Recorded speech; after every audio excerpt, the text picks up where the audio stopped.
SEO in 2018 and what you need to know to succeed.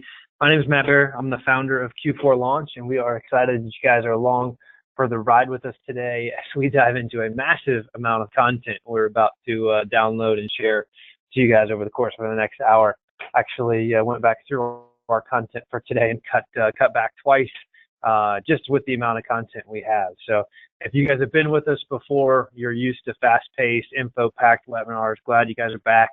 This is your first webinar with us. We're glad that you're here as well. Buckle up. While we are headquartered in Charleston, South Carolina, I'm not your traditional Southern boy. I'm not going to talk slow or drag this out too long. We're going to give you a ton of information really, really quickly. It's going to be a bit like drinking from a fire hose, but lots of good information, some real data to back up some of our insights we're going to talk about today, and some great opportunities for you as well. Some opportunities to take some next steps in your SEO, both with what you learned today, as well as some things our team can guide you on, and some Q&A. We're going to try to leave some Q&A at the end of our time together today. So brief intro, if this is your first time with us. Again, my name is Matt. I'm the founder of Q4Launch. We are celebrating our 10th birthday this year, which we're really excited about. It has taken us 10 years to be an overnight success. We were ranked this year by Inc. magazine as one of the top 1,000 fastest growing companies in America on their Inc. 5000 list, and the fastest growing marketing agency in the travel industry. We serve a very unique niche within the travel industry, the independent sector of lodging, but fall into that bigger travel industry space. So many of the things that we use for ourselves from a strategy perspective, many of the things we use for our many hospitality customers all over the world are exactly what we're going to be teaching from today. We're going to kind of take a little bit of a unique approach. We're going to teach what we're seeing happening. We're going to talk about what we've been doing over the last 12 to 18 months to respond to that change. And then we're also going to talk about some of the most recent change and what we're looking at doing in the future, some things we're already testing and some things that are on our roadmap. So going to kind of come at that in a little bit of a different approach, but hopefully that here's what's going on, here's what we've been doing to address that, and here's what we're going to do approach will be helpful for you. Obviously, we don't have all the data on the future-looking side of that, but the future-looking side of things, probably some of the most interesting parts of that. So that's a little bit about us, a little bit about how we got to be where we are, abbreviated version, and happy to answer any questions that people have. My contact information is on the screen there. You all have that as well via email. Happy to get in touch with you directly, but we will rock and roll through our time together today. Do use the chat panel for any questions. As you have questions throughout our time, feel free to use the chat panel to get to those, and I will circle back and answer questions at the end of our time together today. So that is our agenda. With that, let's dive in and start our conversation. So first, we wanted to kind of lay some groundwork. As we talk about search engine optimization, I think some people forget how really important it is in their overall strategy. So I wanted to give you some data on what we see with our customers to help drive home the importance of it. Our customers typically see 40% of their website traffic coming from Google organic search. It is hands down the largest source of traffic for our customers, with a few exceptions, but 99+% of the time, Google organic search is our customer's #1 source of traffic, meaning it should probably be the most important part of your direct marketing strategy. 40 to 60% of direct bookings we see with our customers comes from Google organic traffic, and 25 to 40%, our customers see a 25 to 40% increase in organic search traffic their first year with us. I'm only giving you that data to drive home how important the topic we're talking about today is. A little bit more data to back that up. If you're maybe in a place in a business where you're relying on pay-per-click as a strategy because you may be struggling in the organic side of your strategy, we want to talk about what that looks like in the future. And if you've been on our webinars, I think 2 weeks ago we taught a webinar on AdWords and how to manage pay-per-click effectively in 2018. We've talked about this a lot. But the cost to acquire customers via paid search is continuing to rise. Spending on pay-per-click was higher than it has ever been in 2017, and all of the online travel agencies, or OTAs, Expedia, Orbitz, all the brands that roll underneath Booking.com and the Priceline Group and HomeAway have all vowed to spend more money on paid search advertising in 2018 than they did in 2017. At the same time they're spending more, less clicks are actually available due to how Google is funneling more traffic into other paid channels like Google Travel, answer boxes, knowledge panels. There's so much changing in that space as well. So there's less supply available, and there's more demand. And if you've been with us when we've talked about revenue management in the past, you know when there's less supply and there's more demand, price goes up. So the cost to acquire this customer will continue to rise in 2018. Doesn't mean there aren't pay-per-click strategies you should be using to combat that. There are. We spent an hour talking about it 2 weeks ago. But you really need to look at organic, because organic, we want to earn our way to this traffic. As an agency, we tend to lead more on the organic side of things. We manage a lot of pay-per-click, do that very effectively, but we tend to lean more on organic because we want to earn our traffic because it's more sustainable. The ROI is longer run.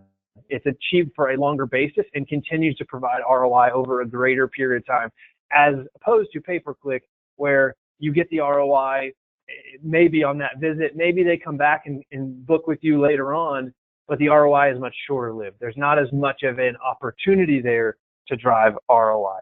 So just a very different equation. Pay-per-click, the paid side of organic search versus the organic side of it, paid search versus organic search, and really where you should be focused. So the takeaway, your SEO or search engine optimization strategy is more important than ever. How you are positioned inside of Google Organic Search is more important than ever, and it's changing dramatically. That's one of the biggest things, and that's kind of what led us actually to this webinar, was that March brought lots of change to Google's algorithm. I actually have mentioned this a little bit on a couple webinars. As the change was happening, we were actually talking internally about, hey, usually we do breaking news style webinars, and we're like, should we do this? Is it breaking news? But we were really trying to figure it out. Like what all was going on, what the impact was going to be, and things just kept happening. So we're going to touch a little bit on that. So far, to kind of put you at ease, so far what we've seen from these changes hasn't been sweeping or dramatic for any of our customers. Now, there are a lot of sites that have been really impacted by some of these changes outside of our customer group, and for the most part outside of travel. Like as you read other bloggers, other internet marketers, and the people that are working with customers struggling with this, we don't see it hitting the travel industry really hard. I'm sure there's exceptions to that. The good news is we haven't seen it with any of our customers in a negative way, actually, or a positive way. We were hoping to see some positive impact, and we did have one customer that saw a pretty significant gain with some of this, but it hasn't been a significant improvement necessarily. We think it has actually thinned out some things from some of the results. We're going to talk about that. But honestly, a lot of the changes they're making we saw coming, so we've actually had a lot of those things in place. So it wasn't that we've been bearing the fruit of that for quite some time. That's represented in the 25 to 40% increase in organic search traffic our average customer sees in their first year with us. So as we analyze it and why haven't we seen a huge increase, we've kind of come to that conclusion of, well, we've been seeing the increase. We've already got the fruit of that labor. It's as they've made these changes, other sites are suffering, our sites are continuing to perform well, but it's a little bit of a different approach there. So the good news is we don't see dramatic negatives from this, but at the same time, we're going to use this opportunity to talk about some things you need to be doing differently, because we are changing a lot about our content creation and search engine optimization strategy based off some of the changes we're seeing in the industry. Maybe not necessarily based off the changes that March brought, but based off of changes we're seeing in organic search. So we'll hit on these three changes really quickly here and then talk about what we think the rest of 2018 looks like from an SEO perspective. So brackets core update. So a core update to the algorithm, meaning a significant, a very material update to the algorithm. Focus on significant quality content over the long term. If you guys have been following our webinar series for a while, you know we've been preaching that message for years and years and years now. Significant quality content over the long term. You heard me just seconds ago say we've been seeing that we've been achieving the fruits of our labor for a long time because we've been creating significant quality content over the long term on behalf of our customers. Hopefully, you've been doing that as well for yourself through things you've learned on our webinar series, things you've learned from our blog, things you've learned from other internet marketers. Hopefully, you've been adopting that strategy and have seen that as well. The other things Brackets did was it dropped rankings on thinner content. So we've also been saying for years that your blog posts need to be between 500 and 700 words. We've been preaching that message for probably about 2 years now since we did a pretty big content test as far as depth of content goes about 2 years ago. We're going to talk a lot about depth of content later on, but that was an important part. And we didn't see it because we didn't have customers with thin content.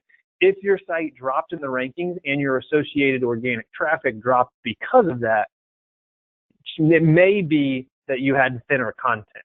Now, as you study brackets, you'll see people talking about this isn't the kind of thing you just fix and move on. Like, this is a significant quality content over the long-term strategy. Key there being long-term. So there's no quick fix to brackets. Like, if you got hit by brackets negatively, there's no quick fix for it, which is the bad news. But it's good news for those of us that have invested in this type of strategy over a long period of time. The zero result SERP test. This actually only lasted about a week. Stopped after a week and was rolled back, which is super interesting to see Google do. Google doesn't do anything on accident, so it's not like they rolled it out, didn't like what the results they saw and rolled it back. I don't think that's the case at all. I think they were testing it to see the way click-through rates and the way consumer behavior would respond to the test, and then it is something to come. And basically what this means is that you would do a search and there would be zero results. And it was really around like fact-based things. A lot of things that had like very clear answers, like what time is it? What temperature is it? Very clear, like there is one right answer to this question, and you don't need 150,000 search results to answer the question, what time is it in Omaha? There's only one answer to the question, what time is it in Omaha? And there's only one answer to the question, what temperature is it in Charleston? Like that's a factual based question. There's only one answer. So those were the types of questions we saw, or the types of inquiries we saw coming back with this zero result SERP. So we don't, even if that does roll out, and it will roll out at some point, like I think some of that ties into voice search, which we're going to touch briefly on, but I think at some point zero result SERP will roll out, but I think it will be on a very, very, very, very small percentage of inquiries. To put that in context, Moz checked to see how many inquiries were turning back as zero result SERPs when it rolled out, and it was 0.01% of inquiries were showing these SERPs. So 1 out of every 1,000 was showing a SERP like that. And I think it's probably going to be actually lower than that when you zoom your keyword group out. And I don't think it's necessarily going to impact the travel industry the way it will impact some other things. And then the rollout of the mobile first index. We've been predicting this for years. And Google actually told us they were going to do this a while ago. So it's not just we've been predicting this, but this is that move towards responsive, and it's that move towards having one version of your website. And then some people tried to cheat that system a little bit by hiding content in certain ways that actually wasn't crawlable. And it wasn't just cheating the system. There were actually legitimate reasons to do that from a speed perspective and everything else. But what this means is that Google is looking at the mobile version of your site, and that's what they're indexing your site. That's what they're crawling. That's what they're indexing. That's what they're choosing how they're going to rank people based off of. So even if someone is searching from a desktop computer, the Google bots, the algorithm is going to be feeding up search results based on a mobile first index, meaning that they will only see the mobile version of your website. So if you have not made the investment in a responsive website, if you're still using an m.dot site, m.yourdomain.com for a separate mobile website, which very, very few people are, thankfully, but if you are, this will actually impact you. None of our customers were impacted by it because none of our customers are using m.dot sites. None of our customers are also using the hidden content that was affected by this algorithm update, but it's a big shift towards mobile and towards that experience. So that's our takeaway here, is that the mobile experience is what Google is prioritizing everything around. So you really need to be thinking about that. And I think we will see mobile first design become more and more important over time. It's been becoming more and more important for quite some time, but will continue to become the primary thing people are looking at. And I think there will be a day in the future where we're actually, when we're designing sites using emulators to design for all three typically screen sizes at the same time, being desktop, tablet, and mobile, we're using that emulator. But I think there will be a time in the future where the primary mock-up you look at for your site will actually be the mobile version of it. Honestly, that time should be now, but consumer behavior, meaning the people buying websites, our customers, the people on this call, you, haven't caught up to that. So if we gave you a mobile-only mock-up of your website and said, okay, here's your mock-up, you'd be asking us for the desktop version of it. Typically, when we're doing budgets around projects, we don't budget for separate mobile and desktop mockups. So we show you the desktop because we know that's what you want to see. But then on the back end, we're monitoring the mobile side of it as well. And when you look at where traffic is going, the majority of it is going on the mobile side. Tablet actually is in third place from a traffic by device perspective or by screen size perspective. So mobile, desktop, tablet would be kind of your priorities there. And if you have the budget to do all three, that's great. If you don't, using an emulator is a great way to be able to do that. So when we're designing, we're actually looking at all three at the same time, but spending the majority of our time around desktop and mobile. So really thinking about that. And if you're planning on doing a redesign in 2018, 2019, making sure in that process you have a great mobile experience is going to be really, really important. And making sure that mobile experience doesn't stop at your website. If you have a third-party booking engine and people have to leave your website, or there's any third-party component of your site, making sure that part of the experience is equally great, and putting pressure on the people developing that third-party experience to make sure that's equally great across your entire booking process. Because if you have a great mobile site, but when people go into the booking part of that experience breaks down, that is the most important part of that experience. That's the last place you want your experience to break down. So it's really important to do that well. All right, so here's what we're going to look at with kind of the rest of our time together, and how do we adapt to 2018 and what's going on. The reason a lot of change is happening is this massive growth in content marketing is driving competition. As an agency, we've been preaching content marketing for about the last 7-8 years, probably almost our entire lifespan. But more and more people are adopting this type of mentality. More and more people are getting into the content marketing game. As more and more people are getting in the game, the bar of what it takes to succeed is going higher and higher and higher. So as there's more competition in the space, as there's more competition in your destinations, what you need to do to succeed, that bar is rising on a regular basis. As an agency, one of our core values is to get better every day. And we talk a lot to our team about that and what that means and what that looks like. But that's what we're doing. That's why we're chasing get better every day, because we're constantly raising our own bar. We may help our customers be the best in their destination at content marketing.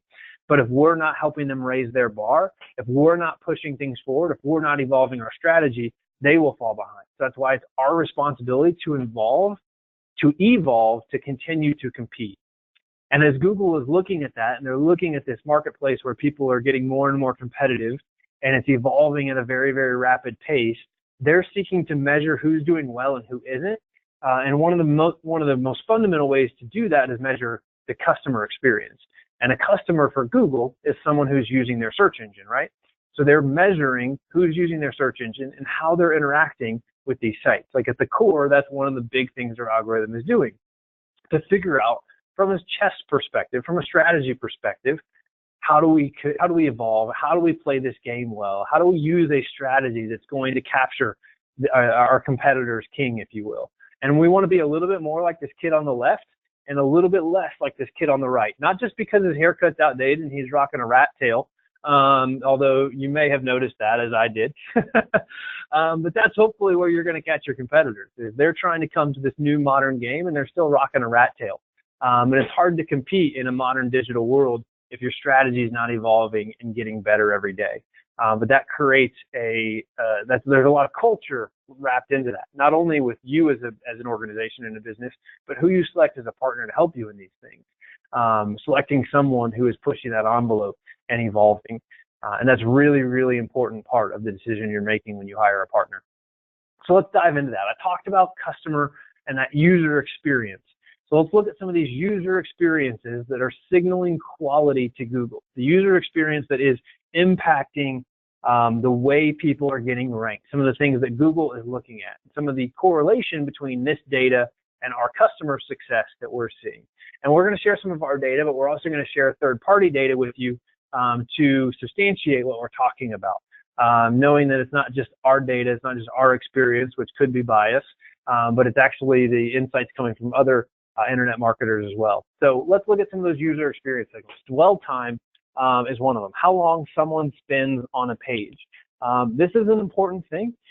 In the travel industry, we actually see dwell time be a little bit lower than some of the research that's coming out about where dwell time needs to be. We're not necessarily all that concerned with comparing ourselves to non-industry specific benchmarks. We have to compare ourselves to our competitors, right? Because we're not competing against Moz.com to rank for keywords in your local area. Moz.com might have a really high dwell time, but we've got to look at how we compete against people in our area. The other part of dwell time that's important to understand, one is who you're competing with it against, which is what I just spoke to.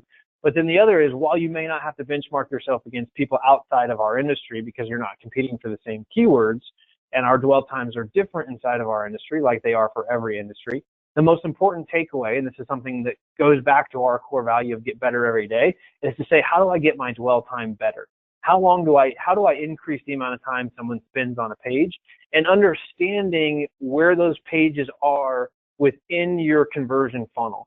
So is that page an attraction page where you're trying to rank and get people into your site, or is that page an interior page that someone's just passing through in their booking journey with you? And understanding that, understanding your competitors, understanding how to increase dwell time from a strategy perspective, and we're going to talk about some of those strategies later on, is going to be really important for you, because not all pages are created equal, meaning that your goal doesn't necessarily need to be to increase dwell time for every page on your website. For example, your checkout process, not somewhere you want to be increasing dwell time. We don't want to increase dwell time there because it typically is going to means it's making it harder for someone to complete the transaction they're trying to complete. If you asked Amazon, do you want to increase the amount of time it takes someone to check out on your website? They would say absolutely not, because we know in that case, increasing the amount of time it takes to do something would have a negative impact on conversion rate or people that complete that transaction. So you've got to look at different parts of your site differently and think about those things differently. Like, apply the strategy where it should be applied and not where it should not be applied. Seems obvious, but some questions we get sometimes after webinars, it's like, okay, I think you misapplied the information that we gave you there. So wanted to clarify that, making sure you're not misapplying that concept of dwell time. Really focus on those pages within your site that dwell time should be higher, specifically ones that work as organic landing pages, meaning they're pages that help you attract traffic to your site. That's where I would focus on increasing dwell time. Those pages, and then being able to get people into other parts of your site. Click-through rate is important as well, or the percentage of people who click on your search result. Click-through rate can mean clicking through anything, and the measurement of that. You're probably most used to hearing it related to email marketing, but in this case, what we're talking about is the percentage of people who click on your search results. So they Google your keyword that you're targeting, you come up on the search engine list, and the percentage of people who click on you. That's what we're after here. And we know that the higher up on that list you are, the more likely you are to get clicked, of course, but there's also other things you can be doing to increase the percentage of people who click on your search result. And as the percentage of people who click on your search result increases, that's an indicator to Google. That's something they can measure. It's an indicator to Google that that's a better result than the thing above it. If you're getting a higher click-through rate than the result above you, Google is, over a period of time, will say, okay, that must be a better result for what these people are looking for because it's getting a higher click-through rate. And then we'll jump you ahead of that result. Now, of course, that's not this is how it happens every single time. Nothing is, but that's the general principle. And that's how writing what you're doing, like writing what shows up in the search, in the SERPs is really important, or what shows up in your search results is really important. Those descriptions, the page titles that you're using, all of those things are really important to be able to drive great click-through rates. And as you're able to drive click-through rates higher, you're able to move search results up, everything else being equal, you will move up the rankings for those terms. And this is actually something many of you probably aren't measuring, but can be measured in Webmaster Tools, and something you can take a look at. Not something that we track, honestly, all that often or all that closely. We're able to see that by just writing great descriptions and things for our content that we're creating. The other here is conversion rate, and that's the percentage of people who take a desired action. Now, in most cases, and we just taught this, I think, a few weeks ago as well, on how to increase your website conversion ratio. So taught a whole hour-long webinar just on this topic. But it's the percentage of people who take a desired action. In most cases, we think of that as complete a booking, which is an example of conversion, but it should not be the only example of conversion. And if your site is seeing high conversion rates, i.e. traffic to taking an action, that's also a signal of quality. For example, let's say you have a newsletter subscription form on your website. Very simple, very basic example of conversion. And Google sees that people are willing to come to your website and willingly give you their email address. To Google, that says, okay, if people are coming to this site, giving away their email address, it must be a trusted quality website or they wouldn't be willing to give that away. So that's a bit of a basic understanding of what it is and why it's important, but that's essentially what we're talking about here, is indicators of quality, indicators of trust to Google. And then we're going to spend a lot of the rest of our time together today kind of diving into these things to help you unpack and understand how you can make an impact as you're working towards these user experience signals and increasing the quality of these signals. So let's look a little bit about some of the things we've been doing that's working for us. This is stuff we've been doing for the last 12, 18, 24, 36, a long time in some cases. Calls to action with intro and closing paragraphs. That is increasing conversion rates because it's getting people into parts of the sites they want to go to. It's increasing the average pages per visit in a lot of cases. It can also, in certain cases, decrease dwell time because you're moving someone off of a page somewhere else. So that's where you're trying to balance those things. Having a link to some other part of your website in the first paragraph can actually decrease your dwell time. Not necessarily a bad thing, but something to think about. So you got to balance everything that we're teaching you here, right? Links to other content throughout the article. We use a lot of internal linking. So in this example here on the screen, you can see there's a lot of links that are orange as an indicator that we are linking to other content throughout our site, but also third-party content because we need to have outbound links within our content so it's not a dead end for people. And then text linking, which is again the example of the orange there. We see on mobile devices, text links tend to get higher clicks than image links. You see in the right-hand sidebar of this graphic, let me just zoom in on this here for a minute. In the right-hand sidebar of this graphic, you'll actually see image links. That's great. It's great for a desktop experience, which is what you're seeing here as a desktop view of it. Not great for a mobile user. So on mobile, we've actually designed that this goes down to the bottom because we don't want it to be up top in people's way. And we see people actually clicking more on text-based links on mobile devices, less on image-based links in mobile devices. Of course, there's some exceptions to that, but generally speaking, that's what we're seeing. And that's helping us increase the quality signals to Google just by those types of changes. This is an example of a blog post, but you would see the same things throughout the rest of the sites that we're designing. And this is where your marketing strategy, your content creation strategy, and your design strategy all need to come hand in hand. That's why if you've been with us before, you hear us talk a lot about integrated marketing. And the reason integrated is so important in your approach. Because if you weren't doing all of these things well, whichever piece you weren't doing well, you have a gap in your strategy.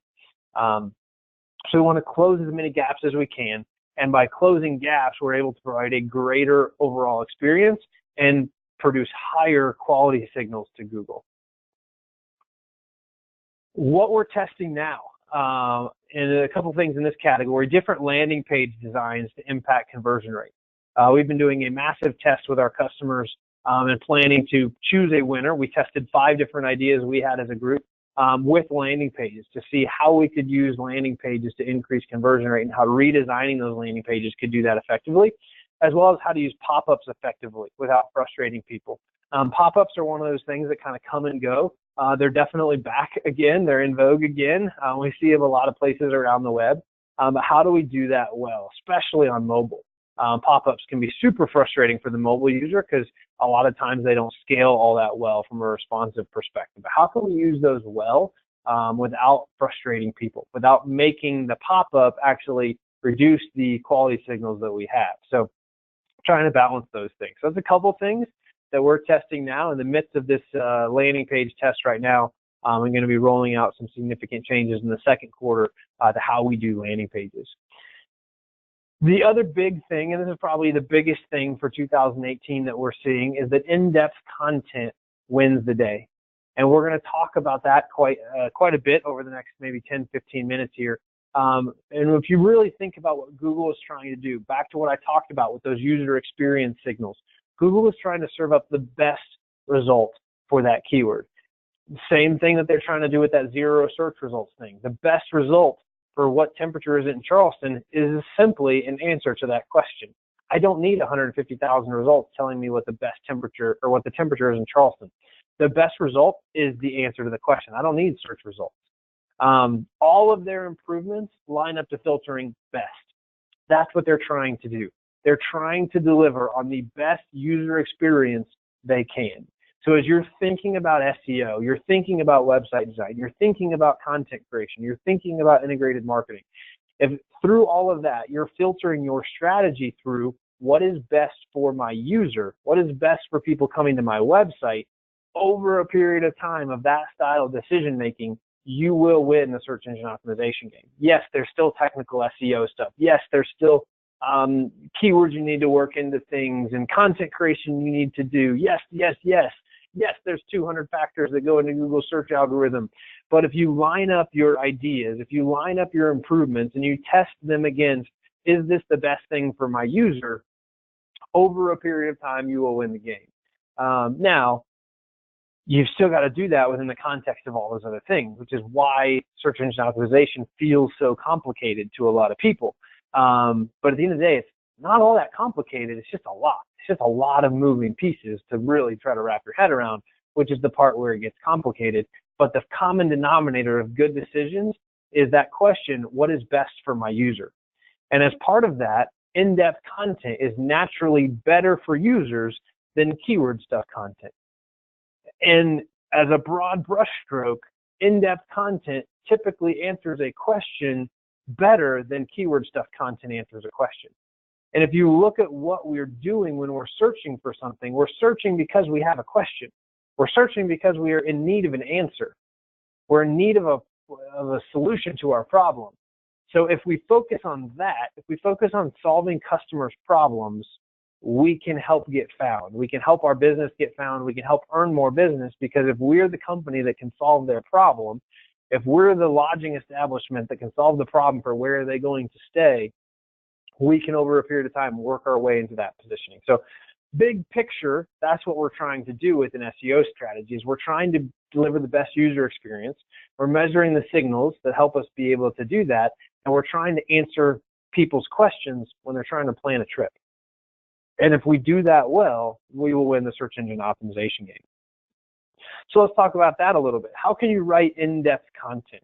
How can you find the time? Let's put that one aside for a little bit, because where you're going to find the time, I don't know. But you won't find time. You have to make time.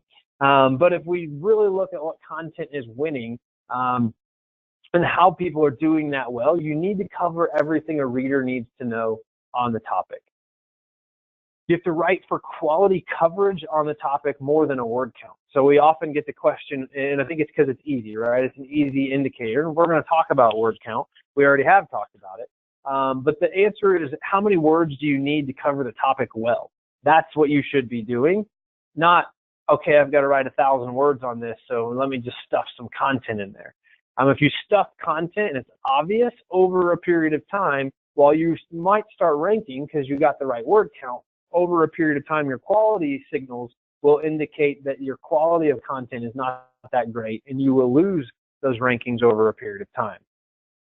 So it's important not to stuff stuff in there, not to just make it longer for the sake of making it longer. Hear that, because we're going to look at some length of quality or some length of content issues here in a few minutes, and you need to make sure you filter what I'm going to say through that lesson.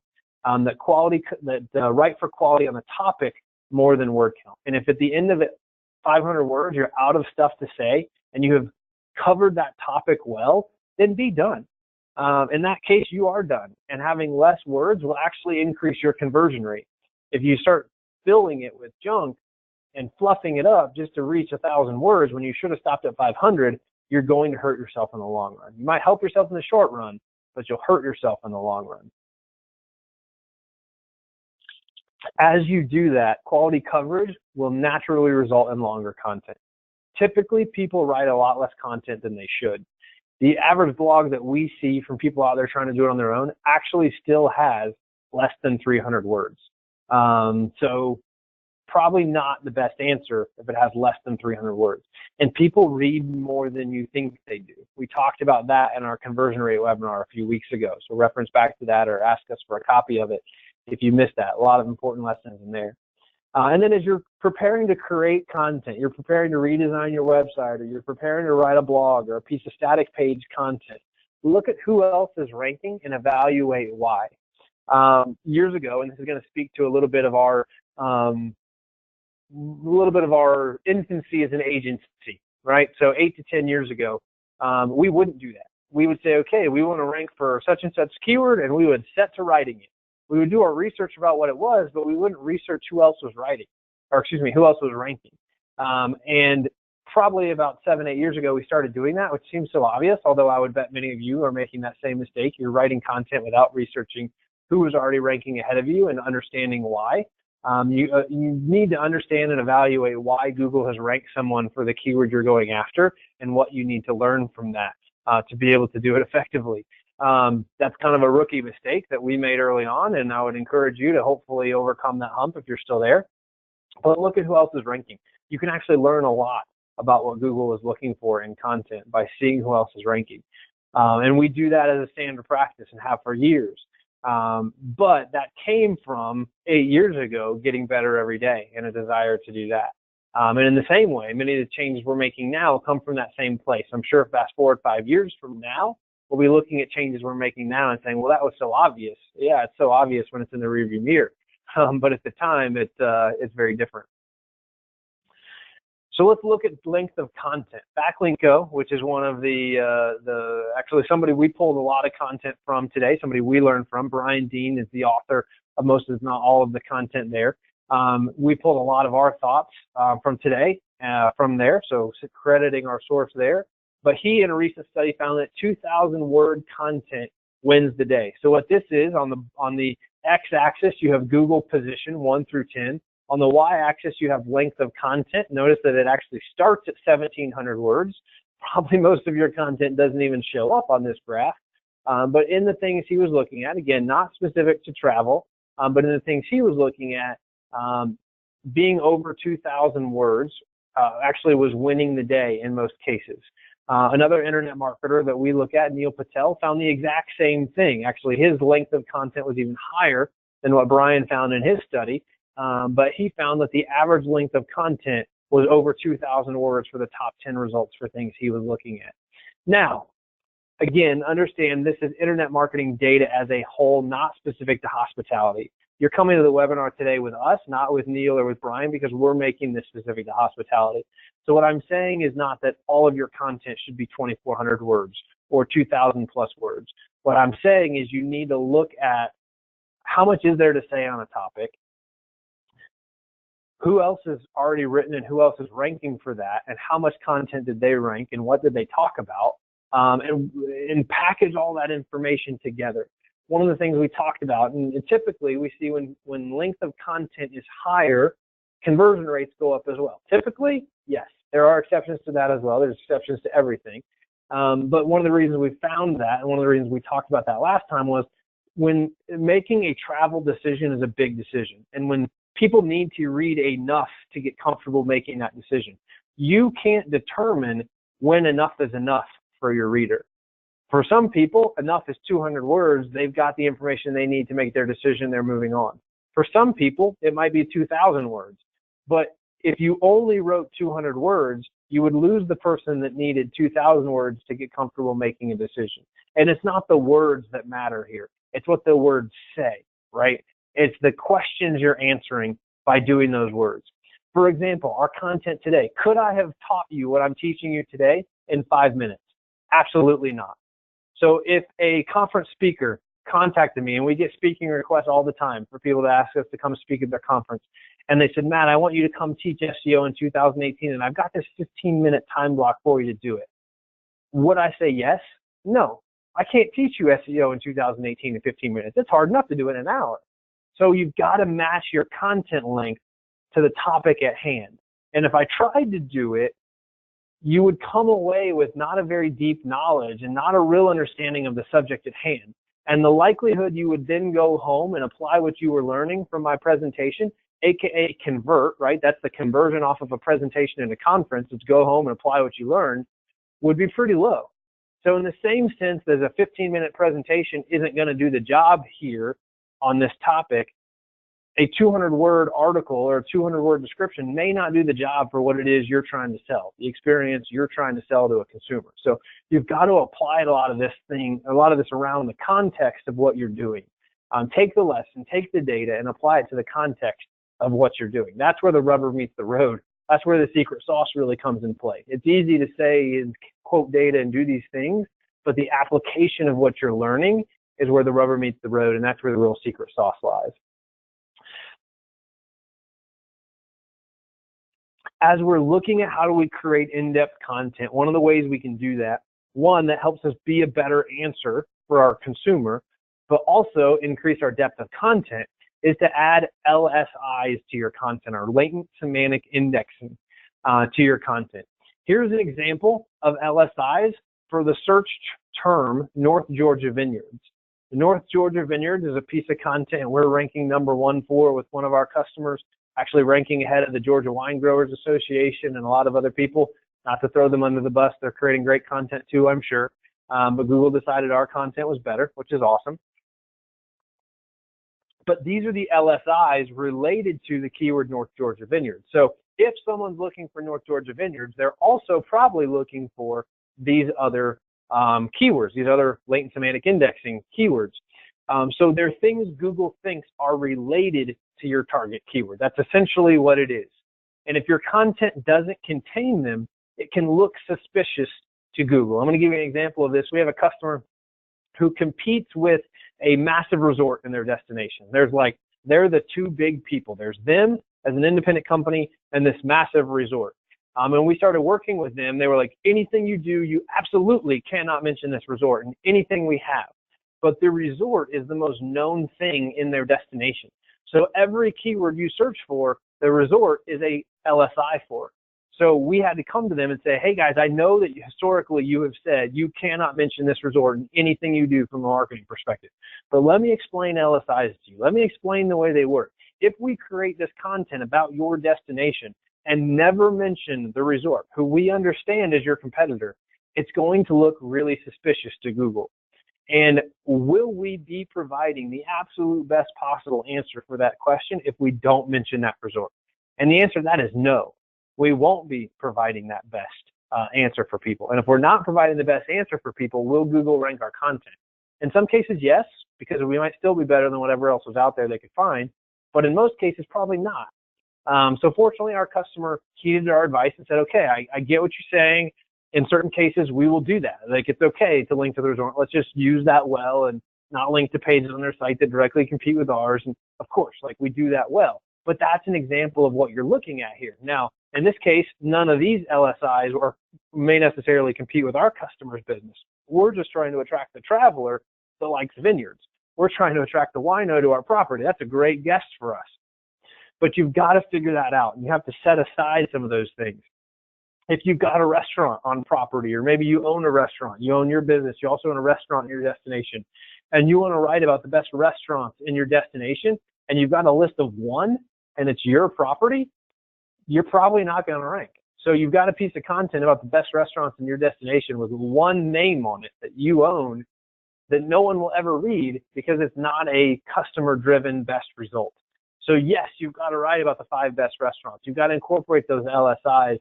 And by doing that, you're actually sending a signal to Google that your restaurant is one of those best restaurants, and you may become an LSI for somebody else. So there's a lot of benefit here, but you have to incorporate them well. And when you do that, you're going to rank for the thing you're going after, but you're also going to rank for the LSIs themselves. Or you may rank for the LSIs yourself if you incorporate them well. So this is part of how we're expanding depth of content. One of the ways we're doing this is, and this is just a quick example, So if we created a blog about North Georgia vineyards or a static page, historically, years ago, 2 years ago maybe, we might have created a separate blog called North Georgia Winery Tours. Separate blogs, separate keywords. That's how we would have done it. And 2 years ago, that would have worked really, really well for us. What we're looking at now and what we're testing now, and I may be getting ahead of myself on this, but what we're testing now is actually having one massive blog about North Georgia, like the North Georgia wine scene as a whole, and having subsections for each of these things in here. So instead of North Georgia Winery Tours being a separate blog, North Georgia Winery Tours may be a separate section of this blog. This specific one I don't think is here yet. This specific one has been a piece of content we've had for a long time. But part of what we're doing is going back to old content we wrote 2 years ago, 3 years ago, and actually rewriting that with more of this new strategy worked into it. And we're going to talk about that being one of the things you should be looking at as well. But before we dive into that, here's a couple quick tips on how to generate LSIs. 2 quick tools. One, and the one I showed you on the previous screen, is actually just looking at the bottom of Google's search results page. When you look at the bottom of the search results page, they will show you LSIs. That's what that screenshot of with North Georgia Vineyards. The other tool that you can do is LSI Graph. It's a free tool. You can put your keyword in there, and it will actually generate LSIs for you, totally free. So great tool to be able to do that. Again, LSI Graph. You can Google that. You'll find that tool. So what we've been doing that's working. When we started doing content marketing years ago, we were primarily writing 300 to 500 word blog posts. Since then, we have increased our depth of content to 500 to 700 words. And that's a standard practice for us. So essentially, we've doubled our depth of content. And that's worked really, really well for us. We're also studying those who are ranking for target keywords. We've been doing that for quite a while, using LSIs successfully to rank for multiple keywords per post. We've been doing that for quite a while now as well, and it's been having great results for us. We've been knowing when to write a blog and when to write a static page. So our customers have been hearing more from us what used to be, and it's actually in our contract, it literally says the number of blogs we're going to write. We've actually been educating them over about the last year that, hey, instead of a blog, we're actually going to do a static page here in its place. Content may be the same, but understanding when would we write a blog and when would we write a static page. Creating a clear conversion path using calls to action or CTAs in our content. We've dramatically changed how we did this 2 to 3 years ago as well, and seeing a lot greater success with those user experience signals, and we're continuing to evolve that, continuing to find ways to do that better. And then what I spoke to a minute ago, rewrite, refresh, and expand older content. So taking our North Georgia Vineyards blog and expanding it out. If it was 500 words, maybe it needs to become longer. We have a customer that gets about 500,000 hits a month. They started with us about 3,000 hits a month. Over about 4 years working together, we've grown that to about 500,000 hits a month. National brand, national company. But one of the things, they have a competitor who has talked about content marketing getting more competitive. They have a competitor who has picked up their content marketing game significantly because we've been beating them down at it for so long. So we've been doing this with them. We've been going back and taking content that was maybe 500 words in the past and expanding it to 1,000 to 2,000 word posts. Well, their competitor came through and basically stole all of our keywords and went out and wrote 2,500 word blog posts for all these keywords and started outranking us for things that we had been getting tens of thousands of visits every single month for. So that's the competitive game we're playing. But in that case, we're having to make that decision of, okay, we wrote 2,000, they came back and wrote 2,500. Do we want to go back and write 4,000 words on this? Like, is there enough to say? And expanding our older content to be able to do this. That's an extreme scenario. It's a real scenario, but it's an extreme scenario. The takeaway for you probably isn't that one. The takeaway for you is don't ignore your old content. You need to be monitoring that in Google Analytics. We're doing that for our customers and going back in our customer strategies and saying, hey, we wrote this blog a year ago, 2 years ago. It worked really well for us, but it's time to rewrite it. It's time to refresh it. It's time to expand it. And going back and redoing old content to be able to do that well. Really, really important part of the strategy because freshness is a part of Google's algorithm as well. Looking at that freshness of content. If our content is old and outdated, it's less fresh, it's probably not as good of an answer for someone's question. Google looks at that, it's part of what they're factoring in, so we've got to update that on a regular basis. It's not a once and done kind of thing. It is a living, breathing organism that you have to improve and make better regularly.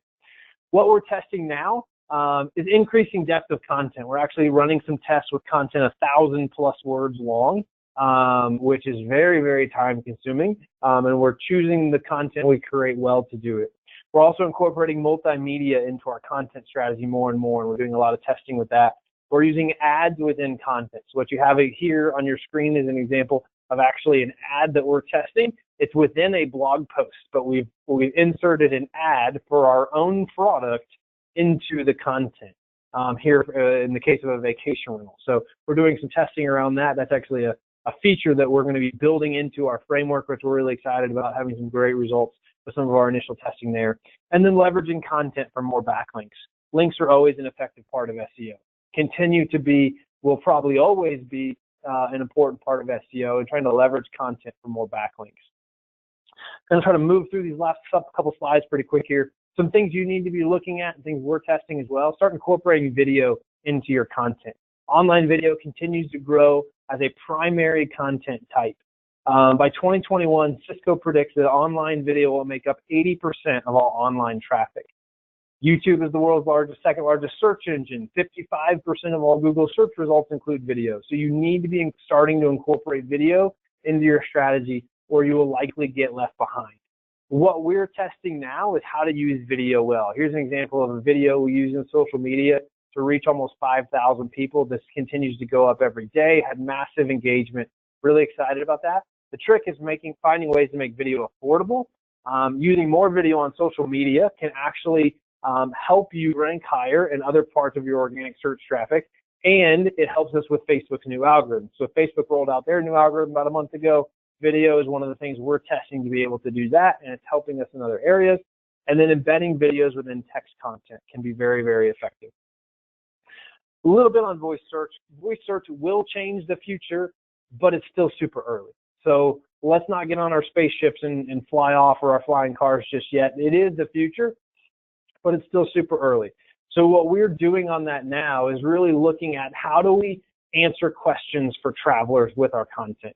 And that's what voice search essentially does. It answers people's questions. And it does it in a different way. So we're trying to think more and more already about how people ask questions in voice as opposed to written text. Make sure we're incorporating that into our content now, so when voice search becomes more mainstream, we're already positioned and ready to go for it, and it doesn't catch us by surprise. So we're doing that stuff now and positioning our content to get pulled into what's called a featured snippet, because that's what voice search is pulling from. As we see voice search become more mainstream, it will likely negatively impact click-through rates, meaning it will probably decrease organic search traffic going to websites. So we've got to think about that.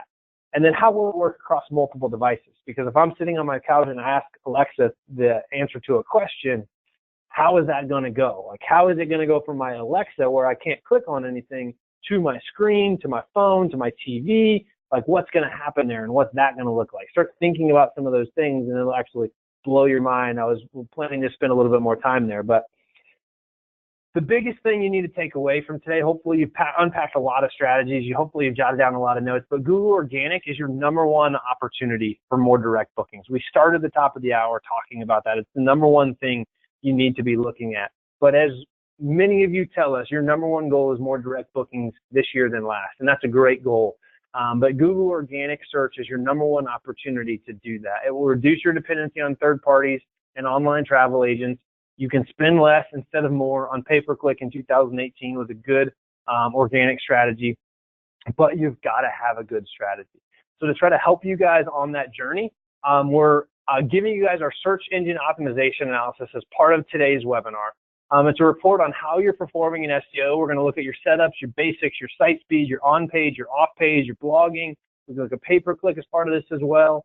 We'll help you understand things that you're not doing well, give you some opportunities for improvement, some next-level ideas to try to break through, and have dedicated Q&A time on anything you want to follow up on based off today's webinar. So normally we do charge $500 to do an analysis like that. We spend about 2 to 3 hours preparing that analysis for you, and then spend time going over it with you as well. Normally we end our webinars with a free call to action. This is just so time consuming, we can't make it available for you for free. So it's $97 today instead of the normal 500 that we charge people to do this analysis, but it's a very effective thing if you do it well. So we're going to launch a poll for you to be able to do that and check that out. That should be coming up on your screen. If you would like to take advantage of that, simply click yes. If you don't want to take advantage of that, no big deal. Simply click no, and we won't follow up with you on it. Again, it's normally $500. We can't do it for free just because it's so time consuming. It's only $97 for people who registered for today's webinar. So click yes on the screen. If you're listening to the recording and you cannot click yes because you're listening to a recording, email us. You've got our email address that was on the screen at the very beginning. We'd be happy to make that available to you as well for about a week after our webinar. After that, we're probably going to just take it back to that normal price because it is a very, very time-consuming thing. The other part of that is it is very value-packed for you as well. I guarantee you will get well more than $97 out of that. We just had a question in the chat panel. Is this live right now, or are you already a recording? Thanks, Charles, for the question. You are actually getting me live right now. I am not a recording, but maybe somebody will ask that question during the recording as well, and they won't get that answer. But no, this is live right now. If you click yes on the chat panel, you will know that it's live, or click no. We do try to get about 70% of people to vote in that poll. Right now, we're only at 56%. So if we get a bunch more of you to vote, I don't care what you vote, but if you will just click yes or no in the poll, that helps us out with our data reporting and everything else, and helps keep all that moving along. So do that favor. While you guys are clicking yes or no, I'm going to go ahead and start looking at our chat panel questions here. We have about 5 minutes to answer questions. I'm happy to hang around a few minutes after as well. Question from the top of the hour. SEO is achieved via Google AdWords, right? No, pay-per-click would be Google AdWords. SEO is the organic part of that, so not necessarily achieved through Google AdWords. Lots of questions here from Matt. Not going to be able to answer all these for you, but and a lot of them are not related to SEO, so I'm not going to answer those. I'm going to skip over those.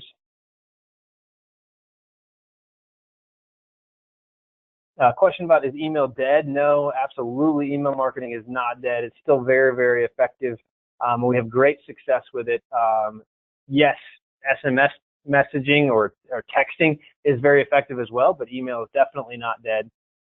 Question here from Sharon. I am still on the user experience signals page. Not sure where we lost you there, Sharon, but hopefully you got caught up. Question here from Paula. What if the question is a simple yes or no? For example, do you have king bed rooms? Yes, we have 8 rooms with king beds. That's not necessarily a question that people would be asking Google, Paula. That's a question they might be asking on your own site, which is where a chat bot might actually be a great tool for answering questions like that. Those are questions not necessarily related to Google, and we probably wouldn't have a page dedicated to a question like that. So hopefully that makes sense. I know at the time you asked the question, we were probably on a different slide, so I'm not 100% sure of the context of that, but hopefully we can help that out. Hopefully that helps answer the question. Question from Matt, when you say someone else who is ranking, got that. So what are we doing after the same with going after the same with better content? Yes, Matt, my point about look at who's already ranking for what you want to rank for is look at who's ranking and why you think they're ranking. That's part of the science behind it. The why of why they're ranking is something you figure out over a period of time. And then you're trying to make your content be a better answer to that question. So, all right, that's the best answer Google could find. That's why they ranked them #1. How do I make my content a better answer for that question? That's what we're doing there. How is an LSI different from backlinking? Are we backlinking to competition? An LSI is totally different from backlinking. An LSI is not actually a link. It's just mentioning something. So you don't necessarily have to link it. I did mention linking as a part of LSIs at times, and it's not always that your competition. So back to that North Georgia Vineyards example I shared, North Georgia Wine Tours is not a competitor of North Georgia Vineyard. They actually complement each other. So they're not always competitors. I did share an example where it was a competitor. In that case, I wouldn't necessarily link it per se, although you could, and there's reasons you might. It gets a little bit more in depth, but it doesn't have to be a backlink. You can simply mention it and it still be a part of your content because it's related to that content. You mentioned making the decision between writing a blog or creating a static page. Can you go over why you would choose one over the other?